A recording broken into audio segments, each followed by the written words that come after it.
निपाणी येथे ठिकठिकाणी वटपौर्णिमा उत्साहात साजरी। निपाणी येथे महादेव मंदिर, प्रवासी मंदिर, कोल्हापूर रोड, मगदुम गल्ली अशा विविध ठिकाणी महिलांनी वटवृक्षाच्या पूजनासाठी गर्दी केली होती। यावेळी महिलांमध्ये उत्साहाचे वातावरण पाहायला मिळालं।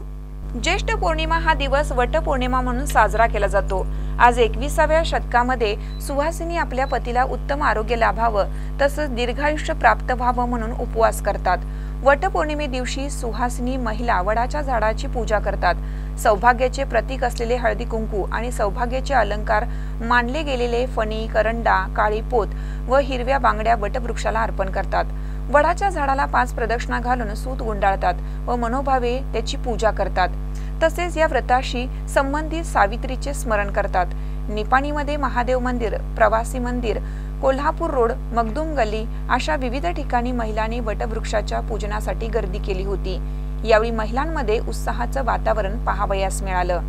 वटसावित्री हा सण महिला मोठ्या उत्साहाने साजरा करत आतापर्यंत आलेले आहेत, आतापर्यंत करत आलेले आहेत। हिंदू धर्मामध्ये वटसावित्रीला अतिशय महत्त्व आहे। ज्येष्ठ महिन्यातल्या पौर्णिमेला हा सण साजरा केला जातो। एक स्त्रिया खेडेगावातल्या खेडोपाड्यातल्या स्त्रिया 3-3 दिवस उपवास करतात।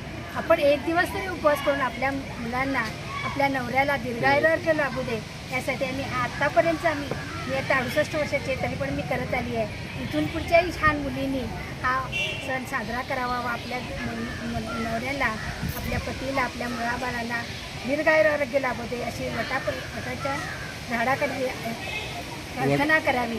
वटाच्या झाडाचीच प्रार्थना का करावी, तर वड हा वृक्ष दीर्घ काळापर्यंत टिकणार आहे। त्याप्रमाणे आपल्या नवऱ्या मुलांना दीर्घायुष्य लाभू देत अशी प्रार्थना करून आजचे साजरा करायचं। धन्यवाद। इथून पुढे हे सर्व परमेश्वरी असं या मुलींनी, छोट्या मुलींनी लग्न झालेल्या ज्या मुली आहेत त्या मुलींनी पण ही व्रता पुढे चालू ठेवावी हा मी या वटसावित्रीच्या संदेश देते आणि आपल्या सर्व माझ्या मुलाबाळांना, माझ्या नवऱ्याला आणि माझ्या सभोवताली असलेल्या सगळ्या पुरुषांना दीर्घायुष्य लाभू ही स्वतःपूर्वक प्रार्थना करते। महानकर न्यूजसाठी गौतम जाधव, निपाणी। ताज्या बातम्यांसाठी महानकरेला सबस्क्राइब करा आणि बेल आयकॉनला क्लिक करा।